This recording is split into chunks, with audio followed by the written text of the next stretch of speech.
Kisah ini diceritakan oleh keponakan Tante Rita, tetapi dia tidak ingin disebutkan namanya. Dia meminta pendapat kalian setelah mendengarkan cerita ini sampai selesai. Dan keputusan apa yang sebaiknya dia ambil? Silahkan tulis pendapat kalian di kolom komentar dan jangan lupa subscribe channel ini. Hari itu, sore menjelang malam, ponselku berdering. Suara Tante Rita, istri dari kakak sepupuku, terdengar di seberang. "Nak, boleh bantu tante nggak? Suami tante besok harus dinas keluar kota, sedangkan tante kan sudah hamil tua. Takut kalau malam-malam butuh sesuatu. Kamu bisa tinggal di sini beberapa hari." Nada suaranya lembut, sedikit ragu, tapi terasa tulus. Aku terdiam sebentar, antara bingung dan kaget, sebelum akhirnya mengangguk dalam hati. "Iya tante, biar aku temani." Malam itu juga, aku tiba di rumah tante. Rumahnya besar, tapi terasa sepi tanpa kehadiran sang suami. Lampu ruang tamu menyala temaram, menambah kesan hangat sekaligus sunyi. Tante Rita keluar menyambut, mengenakan daster longgar berwarna pastel. Perutnya yang besar tampak jelas, namun wajahnya tetap cantik dengan senyum ramahnya. "Makasih ya nak, tante jadi tenang kalau ada kamu di rumah," ucapnya. Aku hanya mengangguk, tapi jantungku berdetak lebih cepat entah kenapa. Sambil menaruh tas di kamar tamu, aku mencuri pandang. Tante Rita terlihat lelah, sesekali memegangi pinggang dan kakinya. "Tante suka pegal-pegal kalau malam," katanya pelan sambil duduk di sofa. Aku menelan ludah, mencoba menahan diri untuk tidak terlalu memperhatikan. Ada aura keibuan yang menenangkan, tapi entah kenapa justru membuatku sulit berpaling. Malam pertama itu, aku hanya duduk menemaninya menonton televisi. Suasana sepi membuat obrolan kami terasa lebih dekat, lebih hangat dari biasanya. Waktu hampir tengah malam, Tante Rita mulai menguap. "Nak, kalau tante butuh sesuatu nanti, boleh ya ketuk pintu kamarmu?" katanya sambil tersenyum. Aku hanya mengangguk, tapi dalam hati ada rasa aneh yang sulit dijelaskan. Aku tahu tugasku hanya menjaga, tapi situasi ini membuatku merasa masuk ke wilayah yang penuh tanda tanya. Malam pertama di rumah tante itu, aku sulit memejamkan mata. Pikiranku melayang pada senyum dan tatapan lembutnya yang tak biasa. Suara hujan gerimis mengetuk jendela. Aku masih terjaga di kamar tamu. Tubuh lelah, tapi pikiran tak bisa diam. Tiba-tiba, terdengar ketukan pelan di pintu. "Nak, kamu masih bangun?" Suara Tante Rita terdengar lirih. Aku segera bangkit membuka pintu. Ia berdiri dengan daster longgar, rambut agak berantakan. Wajahnya lelah, tapi tetap cantik. Tante gak bisa tidur. Pinggang sama kaki rasanya pegal sekali. Ucapnya dengan suara pelan, seperti menahan rasa tak nyaman. Aku menelan ludah, mencoba tenang. "Mau aku ambilkan air hangat tante?" tanyaku. Tapi ia menggeleng pelan. "Boleh minta tolong dipijitin sebentar? Tante biasanya minta suami, tapi sekarang gak ada dia." Kata-kata itu membuat dadaku berdebar. Aku mengangguk ragu, lalu mengikutinya ke ruang tamu. Ia duduk di sofa, menyingkap sedikit ujung dasternya agar betisnya terlihat. Kulitnya tampak halus, meski sedikit bengkak karena hamil tua. Tanganku gemetar saat mulai menyentuh, mencoba memijat perlahan. Enak sekali pijatan kamu." Desahnya lirih membuatku semakin gugup. Aku menunduk pura-pura fokus. Padahal jantungku berdegup kencang. Suasana hening, hanya suara hujan dan napasnya yang terdengar. Sesekali ia menatapku, senyumnya samar tapi penuh arti. "Kamu ini baik sekali, Tante. Jadi merasa enggak sendirian," katanya lembut. Kata-katanya menembus hati. Ada perasaan hangat sekaligus menggoda. Setelah beberapa menit, aku berhenti menarik tanganku cepat-cepat. "Cukup Tante, aku takut kebablasan," Kataku setengah bercanda, setengah serius. Tante Rita menatapku agak lama, lalu tertawa kecil. Kamu ini polos tapi perhatian. Tante jadi nyaman. Senyumnya hangat, tapi entah kenapa terasa menyimpan sesuatu. Malam itu, aku masih duduk menemaninya. Obrolan kami jadi lebih personal tentang kesepiannya saat suami sering dinas, tentang rasa takut menghadapi kelahiran, dan tentang kerinduan pada perhatian kecil yang sering hilang. Waktu hampir lewat tengah malam, Tante Rita menghela napas panjang, menyandarkan kepala ke sandaran sofa. Kalau ada kamu, Tante merasa tenang. Rasanya kayak ada seseorang yang peduli. Ucapan itu membuatku terdiam. Ada getaran aneh, sesuatu yang membuatku ingin semakin dekat. Meski otakku terus berkata, ini salah. Namun suasana sepi, hujan di luar, dan tatapan matanya yang dalam membuat malam itu terasa lebih berbahaya sekaligus menggoda. Rumah itu terasa semakin sunyi. Hujan di luar mulai reda, menyisakan suara tetes air dari genteng. Lampu ruang tamu masih menyala temaram. Hanya kami berdua yang duduk bersebelahan di sofa. Tante Rita memeluk bantal kecil di pangkuannya. Wajahnya lelah, tapi tatapannya dalam. Sesekali melirik ke arahku. Aku sendiri berusaha menahan pandangan, tapi sulit sekali mengabaikan kehangatan yang perlahan tumbuh di antara kami. Terima kasih ya nak, kamu sudah mau repot-repot jagain tante, ucapnya lirih. Suaranya nyaris seperti bisikan. Aku menoleh, menatap matanya. Tatapan itu berlangsung terlalu lama. Ada sesuatu di sana, bukan hanya rasa syukur, tapi juga kerinduan. Aku cepat-cepat menunduk. Jantungku berdebar hebat, tapi kemudian tangannya menyentuh lenganku pelan. Sekadar isyarat sederhana, namun membuat tubuhku seperti tersetrum. Aku pura-pura tersenyum mencoba mencairkan suasana. Enggak apa-apa tante, aku senang bisa bantu. Tapi suara yang keluar justru terdengar serak. Tante Rita menghela napas panjang, lalu bersandar lebih dekat. Bahunya hampir menyentuhku. Kadang tante merasa kesepian, apalagi kalau suami sering pergi dinas malam-malam seperti ini. Rasanya panjang sekali. Kata-kata itu membuat dadaku sesak. Aku ingin menjawab, tapi lidahku keluh. Suasana makin tegang ketika jari-jarinya tanpa sadar menyentuh punggung dan tanganku. Aku terdiam, tapi tidak segera menarik diri. Ada rasa hangat yang menjalar, sekaligus membuatku bingung. Tante menatapku lagi. Kali ini lebih dalam. Matanya berkilat oleh sesuatu yang sulit kutebak. Rasa bersalah bercampur dengan penasaran membuat kepalaku penuh gejolak. Nak, suaranya lirih, hampir tak terdengar. Aku menelan ludah. Bingung, apakah harus menjawab atau menjauh? Detik itu terasa berjalan lambat. Aku ingin bangkit dan menjauh, tapi tubuhku justru terpaku. Kami saling menatap tanpa kata-kata. Hanya jarak yang semakin tipis, perasaan yang makin tak terkendali. Suara detak jantungku seolah terdengar di telingaku sendiri. Andai tidak ada batas moral, mungkin malam itu akan kebablasan. Tapi aku tahu ada garis tipis yang tak seharusnya dilewati. Namun, godaan itu sungguh terlalu kuat. Hening makin pekat, hanya suara jam dinding yang terdengar berdetak pelan menandai waktu larut malam. Tante Rita masih menatapku, lalu perlahan menyandarkan kepalanya di bahuku. Aku terkejut, tubuhku menegang, tapi tak mampu menggeser diri. Aroma tubuhnya yang hangat, bercampur dengan suara napasnya yang teratur, membuat dadaku sesak. Maaf ya nak, tante capek sekali. Boleh tante bersandar sebentar, katanya lirih, nyaris berbisik. Aku mengangguk pelan, mencoba terlihat tenang. Meski jantungku berdetak keras, tanganku menggenggam lutut sendiri, menahan rasa gugup. Namun kemudian, tanpa sadar, tanganku bergerak sedikit, seolah ingin menopang punggungnya agar lebih nyaman. Sentuhan itu membuatku kaget pada diriku sendiri.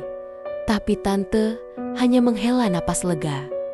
Kamu baik sekali, tante merasa aman, ucapnya. Suaranya bergetar tipis. Kata-kata itu menusuk batin, membuatku semakin goyah. Beberapa menit berlalu dalam diam. Namun keheningan itu justru semakin berat. Tante mengangkat wajahnya, menatapku dari jarak sangat dekat. Mata kami beradu tanpa kata. Nafasnya terasa di wajahku.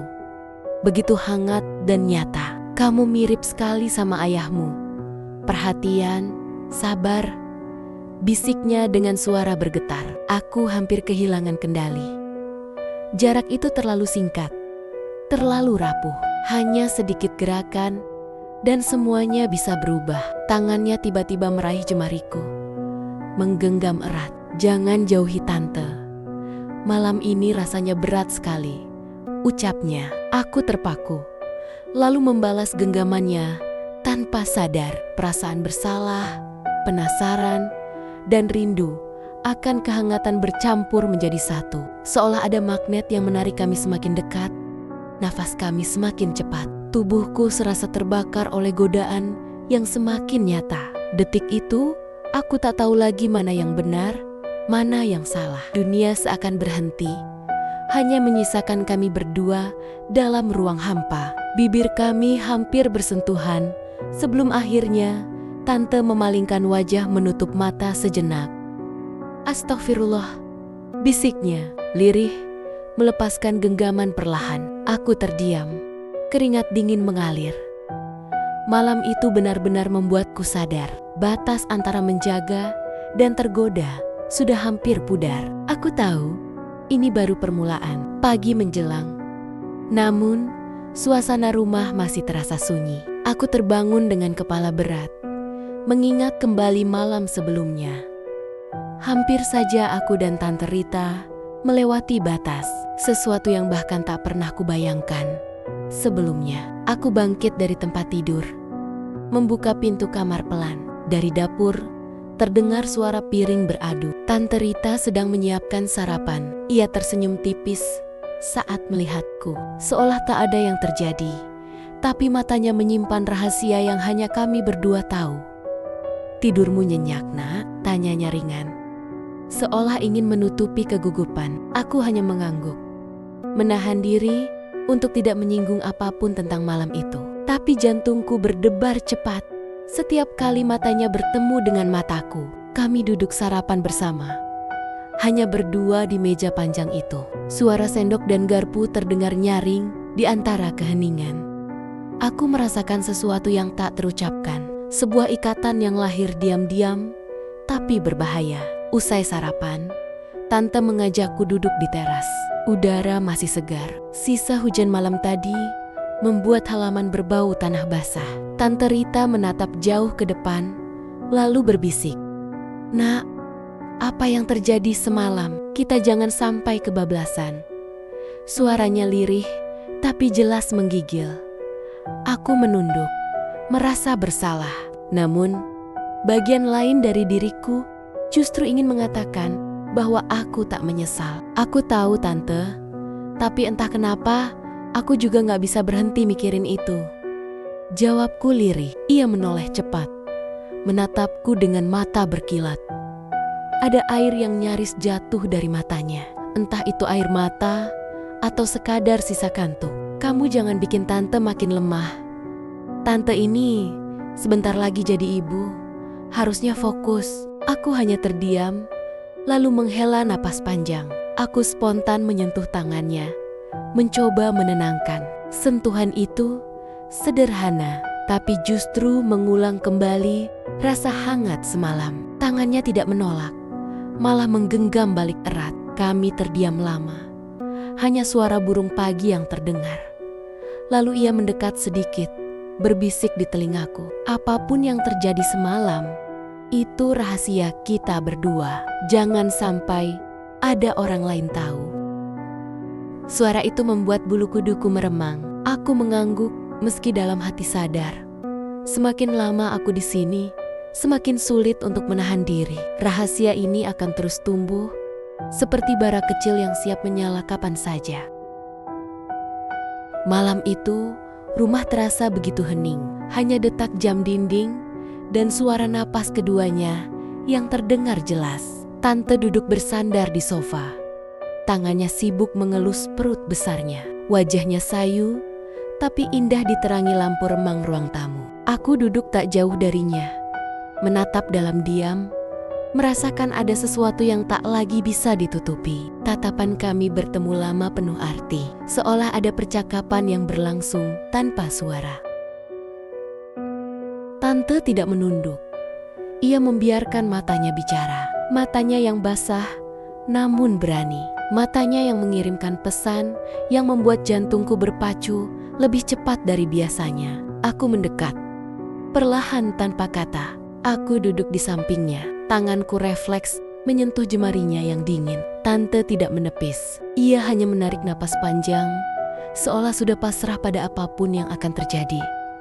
"Nak, jangan," bisiknya dengan suaranya bergetar. Tapi bersamaan dengan kata itu, ia menggenggam jemariku lebih erat, seolah menolak sekaligus mengundang. Aku tak bisa lagi berpura-pura. Hanya ada jarak setipis helai rambut di antara wajah kami. Tatapan itu semakin membakar, dan ketika bibirku menyentuh keningnya, ia memejamkan mata, seolah membiarkan segalanya mengalir begitu saja. Pelukan itu datang begitu alami, hangat, rapat, tak lagi bisa ditahan. Tubuh kami saling mencari, saling menemukan. Bisikan-bisikan yang semula penuh keraguan berubah jadi rintihan lirih yang menyayat, menyadarkan bahwa kami telah melewati titik batas yang selama ini coba kami pertahankan. Malam itu menjadi saksi. Semua yang terpendam akhirnya pecah, meledak dalam kehangatan yang tak lagi bisa dipadamkan. Tak ada lagi ruang untuk pura-pura. Tak ada lagi jarak antara aku dan Tante. Namun di balik bara itu, ada rasa takut yang perlahan menyelinap. Takut pada hari esok, pada konsekuensi yang pasti berat, pada rahasia yang harus tetap terkunci rapat. Tapi malam itu, kami memilih untuk membiarkan bara itu membakar. Meski tahu esok, mungkin segalanya tak akan pernah sama lagi. Pagi datang dengan cahaya lembut yang masuk dari celah tirai. Aku terbangun lebih dulu, masih dengan sisa hangat pelukan yang terasa di kulitku. Tante terlelap di sampingku, wajahnya damai, tapi juga terlihat letih. Perut besarnya bergerak pelan seiring napasnya, mengingatkanku bahwa di dalam sana ada nyawa yang bukan sekadar rahasia, tapi juga beban yang harus kami tanggung bersama. Aku menatapnya lama, menyadari betapa jauh aku telah melangkah. Tak ada lagi jalan mundur. Malam itu sudah membakar semua benteng yang kami bangun, dan bara itu kini menjelma api yang harus kami rawat. Meski panasnya bisa melukai kapan saja. Ketika Tante terbangun, ia hanya menatapku dalam diam. Tak ada marah, tak ada penyesalan, hanya tatapan yang dalam, berat dan penuh arti. Bibirnya bergetar seolah ingin berkata sesuatu, tapi akhirnya ia hanya menghela napas panjang dan menggenggam tanganku. "Nak, apapun yang terjadi nanti, kita tanggung sama-sama, ya?" bisiknya lirih. Aku mengangguk. Tidak ada kata yang cukup untuk menjawab. Yang ada hanya rasa gentar, takut, sekaligus yakin bahwa aku tak akan meninggalkannya. Hari-hari berikutnya tak lagi sama. Setiap langkah harus hati-hati. Setiap tatapan orang lain terasa mengintai. Rahasia itu kian berat disembunyikan. Tapi anehnya, di balik semua ketegangan, ada juga kebahagiaan aneh yang sulit dijelaskan. Perasaan memiliki perasaan terikat, perasaan bahwa malam itu bukan kesalahan, melainkan sesuatu yang memang takdir sudah gariskan. Dan begitulah kisah kami yang tak berhenti di malam penuh bara itu. Justru dari sanalah semuanya bermula. Bara yang semula tak lagi bisa dipadamkan dan berubah menjadi api yang akan terus menyala, menyertai setiap langkah kami sampai entah kapan dunia ini mampu menampung rahasia yang kami bawa bersama. Terima kasih sudah mendengarkan ceritaku ini. Tulis di kolom komentar. Keputusan apa yang harus diambil oleh Tante Rita? Sekian dan salam.